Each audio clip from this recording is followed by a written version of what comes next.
And this is probably the umpteenth time I've talked about Stephen Covey's 7 Habits of Highly Effective People. Love that book, and there's a part in there where it talks about win-win, shooting for the win-win. Especially important like in your interpersonal relationships, like how I handle things with my wife. Is it going to be win-lose? Am I out to beat her, right? To win in the arguments? Is that what it's about? Because she might let me win a few things just to get back at me later, so that's not a good situation. You can see how that's bad, or lose-win, where I let her win a couple of things. Now, what'll happen though is that I'll be keeping track, keeping score. Okay, I've let you win how many times now? Now it's time for me to win. And so you're just kind of putting off win-lose when you do lose-win. It's a game. And that's not how life is supposed to be. Life is supposed to be all about win-win, where we stop thinking of me. I stop thinking about what I want and how I have to win and all of that, or how I have to control things or control you or do any of those things. And I'm like how can the family win? Like in our country, why can't our country win? Why can't us and the rest of the nations of the world, why can't we win, right? Why can't we work together and help each other and support each other? Well, it's because we're doing win-lose or lose-win. It's because of the fall. Sin makes us think about us and only us. And what God is saying, look, He's got the perfect example of win-win, and that's your whole life. Your faith is all about win-win.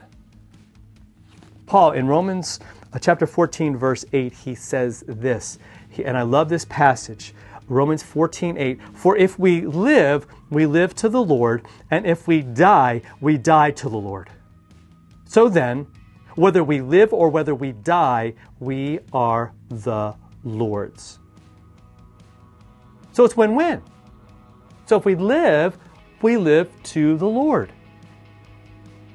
We get to serve Him. If I'm alive, I get to serve Him. I get to do the things that He wants me to do. He's with me every day. I'm forgiven. I am free, right? But if I die to Him. I get to go to heaven. I get to spend eternity with Him. Now, Paul, at a certain point in his writings, he says, I'm not sure what to think. I don't know. I don't want to have to choose one of those. I love being here and serving God and doing His thing, right? Because I'm living for Him, but also I want to be with Him forever in eternity. I don't want to live in this struggle with all of these things, but I want to be with Him. He's like, it's win-win. Either way, I get to be with the Lord. Either way, I get to serve the Lord. Either way, He's going to just fill me with joy and peace and give me all that I need, whether I'm living or whether I've died and gone to heaven. It's win-win.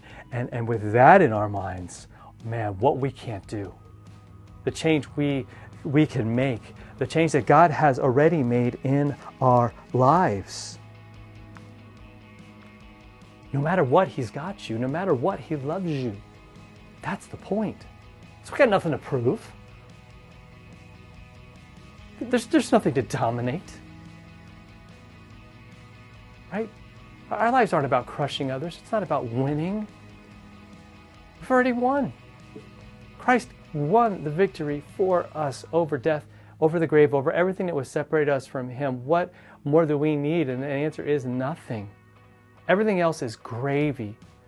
Everything else is like over the top, wow, and just blessings, blessings, and blessings we get whether we live or whether we die. Let's walk around with that in our hearts and minds. Let's do that in our relationships. Let's let that guide who we are and what we do.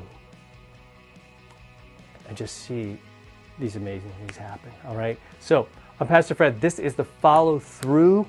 Next week, we're going to continue this exile series, looking at some of these passages and how our lives look different as we are strangers here in this world. We'll talk to you next time for another Follow Through.